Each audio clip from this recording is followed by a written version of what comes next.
অত্যন্ত আনন্দের সাথে জানাচ্ছি অবশেষে প্রকাশিত হল আপনাদের স্বপ্নের নবম পে স্কেলের পূর্ণাঙ্গ গ্যাজেট। প্রিয় সরকারি চাকুরিজীবী ভাই ও বোনেরা, আজকে সকালের আপডেট নিউজে আপনাদের স্বাগতম। যারা আমাদের চ্যানেলে নতুন তারা এখনই চ্যানেলটি সাবস্ক্রাইব করুন। আর হ্যাঁ, অবশ্যই কমেন্ট করে জানাবেন আপনারা কে কোন জেলা থেকে আমাদের ভিডিওটি দেখছেন। তবে চলুন কথা না বাড়িয়ে আজকের সর্বশেষ সংবাদটি জেনে নিন। দীর্ঘদিনের প্রতীক্ষা, হতাশা এবং জল্পনা কল্পনার অবসান ঘটিয়ে সরকারি কর্মকর্তা কর্মচারী এবং পেনশনাররা তাদের সবচেয়ে কাঙ্ক্ষিত এই মুহূর্তটি ফিরে পেয়েছেন। আজ অর্থমন্ত্রী আমির খসরু মাহমুদ চৌধুরী এক জনাকীর্ণ সংবাদ সম্মেলনে এই ঐতিহাসিক ঘোষণা দিয়ে নিশ্চিত করেছেন যে সরকার তার প্রতিশ্রুতির প্রতি সম্পূর্ণ অটল রয়েছে এবং সরকারি কর্মচারীদের জীবনমান উন্নয়নে তারা বদ্ধপরিকর। নবম পে স্কেল শুধু একটি সাধারণ বেতন বৃদ্ধির নির্দেশ বা সরকারি নথিপত্র নয়, এটি একটি যুগান্তকারী কাঠামোগত পরিবর্তন যা সরকারি চাকুরিজীবীদের হারানো মর্যাদা, তাদের ন্যায্য প্রাপ্যতা এবং বর্তমান বাজারের জীবনযাত্রার খরচের সঙ্গে বেতনের সামঞ্জস্য নতুন করে পুনঃস্থাপন করবে। আমরা সবাই জানি, দীর্ঘদিন ধরে সরকারি কর্মচারীরা বর্তমান বাজারদর, লাগামহীন মুদ্রাস্ফীতি এবং জীবনযাত্রার ক্রমবর্ধমান ব্যয়ের সঙ্গে তাদের প্রাপ্ত বেতনের চরম অসামঞ্জস্য নিয়ে গভীরভাবে উদ্বিগ্ন ছিলেন। চাল, ডাল, ভোজ্য তেল থেকে শুরু করে নিত্য প্রয়োজনীয় প্রতিটি জিনিসের দাম গত কয়েক বছরে কয়েক গুণ বৃদ্ধি পেয়েছে। এই নতুন স্কেল মূলত সেই অসামঞ্জস্য দূর করার জন্য অত্যন্ত সুপরিকল্পিতভাবে তৈরি করা হয়েছে, যাতে একজন সরকারি কর্মচারী মাস শেষে তার পরিবার নিয়ে অন্তত দুবেলা দুমুচো খেয়ে সম্মানজনকভাবে বাঁচতে পারেন। মৌলিকভাবে নতুন এই গ্যাজেটে মূল বেতন বা বেসিক স্যালারি কাঠামো সম্পূর্ণ যৌক্তিকভাবে পুনর্নির্ধারণ করা হয়েছে। বিভিন্ন গ্রেডের বেতন নতুনভাবে এমনভাবে নির্ধারণ করা হয়েছে যাতে প্রশাসনের একদম তৃণমূল পর্যায় থেকে শুরু করে উচ্চ গ্রেডের সকল কর্মকর্তা ও কর্মচারী সমানুপাতিক হারে সুবিধা পান। বিশেষ করে নিম্ন আয়ের কর্মচারীদের জন্য তুলনামূলক বেশি হারে বেতন বৃদ্ধি নিশ্চিত করা হয়েছে, কারণ বাজারের ঊর্ধ্বগতির সবচেয়ে বড় শিকার হন এই নিম্ন গ্রেডের কর্মচারীরাই। এর ফলে সরকারি কর্মচারীদের নিজেদের মধ্যে যে পাহাড়সম আর্থিক ও সামাজিক বৈষম্য ছিল তা অনেকটাই হ্রাস পাবে এবং সমাজে একটি অর্থনৈতিক ভারসাম্য কিছুটা হলেও পুনঃস্থাপিত হবে বলে বিশেষজ্ঞরা মনে করছেন। নতুন স্কেলে কেবল বেসিক বেতনই বৃদ্ধি করা হয়নি, বরং এর পাশাপাশি বাড়ি ভাড়া, চিকিৎসা সুবিধা, যাতায়াত এবং অন্যান্য আনুষঙ্গিক ভাতা দিয়েও বর্তমান সময়ের বাস্তবতার নিরিখে সম্পূর্ণ পুনর্গঠিত হয়েছে। বাড়ি ভাড়ার ক্ষেত্রে ঢাকা মহানগরী, অন্যান্য সিটি কর্পোরেশন এবং জেলা ও উপজেলা পর্যায়ের জন্য আলাদা এবং বাস্তবসম্মত হার নির্ধারণ করা হয়েছে, যা আগের চেয়ে অনেক বেশি যুগোপযোগী। বা চিকিৎসা ভাতার পরিমাণ উল্লেখযোগ্য হারে বাড়ানো হয়েছে, কারণ বর্তমান সময়ে ওষুধের দাম এবং ডাক্তারদের ফি সাধারণ মানুষের নাগালের বাইরে চলে যাচ্ছিল। যাতায়াত ভাতাও নতুন স্কেলের সঙ্গে সামঞ্জস্যপূর্ণ করা হয়েছে। এর ফলে একজন কর্মচারীর সামগ্রিক আর্থিক নিরাপত্তা আগের চেয়ে অনেক বেশি শক্তিশালী ও মজবুত হয়েছে। সংবাদ সম্মেলনে অর্থমন্ত্রী অত্যন্ত স্পষ্টভাবে বলেছেন যে সরকারের এই সিদ্ধান্তটি রাতারাতি বা হঠাৎ করে নেওয়া হয়নি। দীর্ঘ সময়ের নিবিড় আর্থিক বিশ্লেষণ, জাতীয় বাজেটের ভারসাম্য, সরকারের রাজস্ব আদায়ের সক্ষমতা এবং দেশের সামষ্টিক অর্থনীতির সামগ্রিক পরিস্থিতি অত্যন্ত গভীরভাবে বিবেচনা করেই এই গ্যাজেট প্রকাশ করা হয়েছে। এটি সরকারের একটি অত্যন্ত পরিকল্পিত এবং দায়িত্বশীল পদক্ষেপ, যা দেশের আপামর সরকারি কর্মচারীদের জন্য একটি দীর্ঘমেয়াদী ও স্থায়ী সুবিধা নিশ্চিত করবে। সরকার মনে করে কর্মচারীদের দুশ্চিন্তা মুক্ত রাখতে পারলেই কেবল তারা দেশের জন্য সর্বোচ্চ সেবা প্রদান করতে পারবেন। নবম পে স্কেলের আরেকটি অত্যন্ত সংবেদনশীল এবং গুরুত্বপূর্ণ দিক হল এর আধুনিক পেনশন কাঠামো। যেহেতু একজন অবসরপ্রাপ্ত কর্মচারীর পেনশন তার সর্বশেষ বেসিক বেতনের উপর সরাসরি নির্ভর করে, তাই নতুন স্কেল কার্যকর হওয়ার সাথে সাথে ভবিষ্যতের অবসরপ্রাপ্ত কর্মকর্তারা স্বয়ংক্রিয়ভাবেই অনেক উচ্চ হারে পেনশন সুবিধা পাবেন।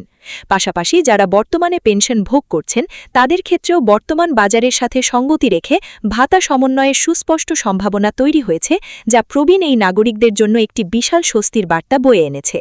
জীবনের শেষ দিনগুলোতে যেন তাদের কারো কাছে হাত পাততে না হয়, সেই বিষয়টি সরকার অত্যন্ত গুরুত্বের সাথে বিবেচনা করেছে। এছাড়া গ্রেড বিন্যাসেও এসেছে ব্যাপক কাঠামোগত পরিবর্তন। দীর্ঘদিন ধরে পদোন্নতি জটিলতা নিয়ে যে ক্ষোভ ছিল তার নিরসনে ইনক্রিমেন্ট, টাইম স্কেল এবং সিলেকশন গ্রেড সবকিছু নতুনভাবে এবং আরও সহজ করে সাজানো হয়েছে।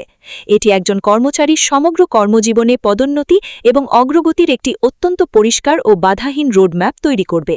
সরকারি কর্মচারীদের কাজের প্রতি আগ্রহ এবং মনোবল বৃদ্ধির দিক থেকেও এটি একটি অত্যন্ত গুরুত্বপূর্ণ পদক্ষেপ। একটি স্বাধীন রাষ্ট্রের গোটা প্রশাসনিক কাঠামো মূলত তার মানব সম্পদের উপর নির্ভর করে। যদি সেই মানব সম্পদ আর্থিকভাবে অনিশ্চিত ও দুশ্চিন্তাগ্রস্ত থাকে, তাহলে রাষ্ট্রের সেবার মান চরমভাবে ক্ষতিগ্রস্ত হয়। নবম পে স্কেল সেই বৃহত্তর দৃষ্টিকোণ থেকেও দেশ গঠনে ব্যাপক ইতিবাচক প্রভাব ফেলবে। ভবিষ্যতে যাতে সরকারি কর্মচারীদের বেতনের জন্য আর 1 দশক বা 11 বছর অপেক্ষা না করতে হয়, সেজন্য নিয়মিত বিরতিতে পে স্কেল পর্যালোচনার জন্য একটি স্থায়ী প্রাতিষ্ঠানিক কাঠামো গড়ে তোলার পরিকল্পনাও সরকারের রয়েছে। এতে দীর্ঘ সময় অপেক্ষা না করে নির্দিষ্ট সময় পরপর মূল্যস্ফীতির সাথে সমন্বয় করে স্বয়ংক্রিয়ভাবে বেতন কাঠামো পুনর্মূল্যায়ন করা সম্ভব হবে। নতুন এই বিশাল বেতন কাঠামোর কারণে জাতীয় বাজেটের উপর যে অতিরিক্ত চাপ পড়ার সম্ভাবনা রয়েছে, সে বিষয়েও সরকার যথেষ্ট সচেতন। রাজস্ব আদায় বৃদ্ধি, সরকারি খাতে অপচয় হ্রাস এবং সামগ্রিক অর্থনৈতিক প্রবৃদ্ধি ত্বরান্বিত করার মাধ্যমে এই অতিরিক্ত ব্যয় খুব সহজেই সামাল দেওয়ার সুনির্দিষ্ট পরিকল্পনা সরকারের রয়েছে। এটি কেবল ব্যয় বৃদ্ধি নয়, বরং প্রকারান্তরে জনগণের ক্রয় ক্ষমতা বাড়িয়ে রাষ্ট্রের আয় বৃদ্ধিরও একটি সূক্ষ্ম কৌশল। নারী অফিসার এবং কর্মচারীদের জন্য বিশেষ সুবিধার কথা এই পে স্কেলে অত্যন্ত উল্লেখযোগ্যভাবে উঠে এসেছে। মাতৃত্ব সুবিধা, কর্মস্থলে নারীর সুরক্ষা এবং বিশেষ প্রণোদনায় সবকিছুই নতুন স্কেলের সঙ্গে সামঞ্জস্যপূর্ণ করা হয়েছে। এটি সরকারি চাকরিতে নারীর অংশগ্রহণ আরও বাড়াতে এবং তাদের ক্ষমতায়নে ব্যাপক সহায়ক হবে। এছাড়া গ্রাম ও শহরের জীবনযাত্রার ব্যয়ের যে বিরাট পার্থক্য রয়েছে, তা গভীরভাবে বিবেচনা করে ভাতা কাঠামোতেও একটি যৌক্তিক সমন্বয় আনা হয়েছে।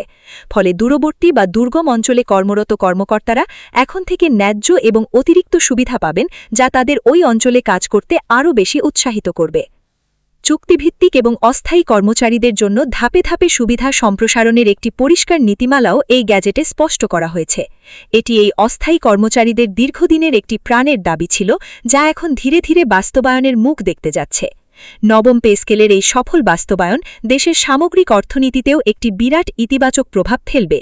যখন লক্ষ লক্ষ সরকারি কর্মচারীর হাতে নগদ অর্থ আসবে এবং তাদের ক্রয় ক্ষমতা বৃদ্ধি পাবে, তখন স্বাভাবিকভাবেই বাজারে ভোগ ব্যয় বৃদ্ধি পাবে। এই বর্ধিত চাহিদার সামগ্রিক অর্থনৈতিক কর্মকাণ্ডকে আরও বেশি গতিশীল করবে এবং উৎপাদনশীলতা বাড়াবে। তবে বাজারে যাতে এর সুযোগ নিয়ে অসাধু ব্যবসায়ীরা জিনিসপত্রের দাম না বাড়াতে পারে, সেজন্য মূল্যস্ফীতি নিয়ন্ত্রণ ও বাজার মনিটরিংয়ের বিষয়টিও সরকার অত্যন্ত গুরুত্ব সহকারে বিবেচনা করছে। পরিশেষে বলা যায়, নবম পে স্কেল প্রকাশ শুধু কয়েকটি প্রশাসনিক নথিপত্রের সমষ্টি নয়, এটি রাষ্ট্রের পক্ষ থেকে তার সেবকদের প্রতি একটি অত্যন্ত শক্তিশালী বার্তা। এই বার্তাটি হল, রাষ্ট্র তার সেবকদের ত্যাগ এবং অবদানকে যথাযথভাবে স্বীকার করছে এবং সময়ের প্রয়োজনে যে কোনো কাঠামোগত পরিবর্তনের জন্য রাষ্ট্র সব সময় প্রস্তুত। দেশের সরকারি চাকুরিজীবীরা এখন সব ধরনের আর্থিক দুশ্চিন্তা দূরে ঠেলে নতুন উদ্যমে এবং পূর্ণ সত্যতার সাথে তাদের দাপ্তরিক দায়িত্ব পালন করতে পারবেন। তাদের দীর্ঘদিনের পরিশ্রম এবং অবদান আজ রাষ্ট্রীয়ভাবে মূল্যায়িত হয়েছে। এটি রাষ্ট্র এবং প্রশাসনের মাঠ পর্যায়ের কর্মীদের মধ্যে পারস্পরিক আস্থা ও বিশ্বাস আরও শক্তিশালী করবে। নবম পে স্কেলের এই প্রকাশ নিঃসন্দেহে বাংলাদেশের প্রশাসনিক ইতিহাসে একটি যুগান্তকারী সিদ্ধান্ত। এটি কর্মচারীদের আর্থিক স্বস্তি, তাদের পেশাগত মর্যাদা বৃদ্ধি এবং ভবিষ্যৎ নিরাপত্তার একটি সম্মিলিত ও নিখুঁত প্রতিচ্ছবি। গ্যাজেট তো প্রকাশ হল, এখন সবার দৃষ্টি নিবদ্ধ এর মাঠ পর্যায়ে দ্রুত বাস্তবায়নের দিকে। কত দ্রুত এবং কত নিখুঁত ও আমলাতান্ত্রিক জটিলতা মুক্তভাবে এই সিদ্ধান্ত প্রতিটি দফতরে কার্যকর হয়, সেটি এখন পরবর্তী আলোচনার মূল বিষয়। নিশ্চয়ই এটি সকল স্তরের সরকারি চাকুরিজীবীদের জন্য একটি নতুন সোনালী অধ্যায়ের সূচনা করেছে, যেখানে তাদের দীর্ঘদিনের লালিত প্রতিশ্রুতি অবশেষে বাস্তব রূপ পেয়েছে। সুপ্রিয় দর্শক ভাই ও বোনেরা, এই ছিল নবম পে স্কেল নিয়ে আমাদের আজকের অত্যন্ত বিস্তারিত এবং চুলচেরা বিশ্লেষণ। সরকারের এই যুগান্তকারী সিদ্ধান্ত আপনাদের জীবনকে কতটা সহজ এবং স্বাচ্ছন্দ্যময় করবে বলে আপনারা মনে করেন, তা অবশ্যই নিচে কমেন্ট বক্সে লিখে আমাদের জানাবেন। ভিডিওটি খুবই জরুরি, তাই দয়া করে সবার সাথে ভিডিওটি শেয়ার করতে ভুলবেন না। আর নতুন ভিডিও আপডেট পেতে এখনই চ্যানেলটি সাবস্ক্রাইব করুন।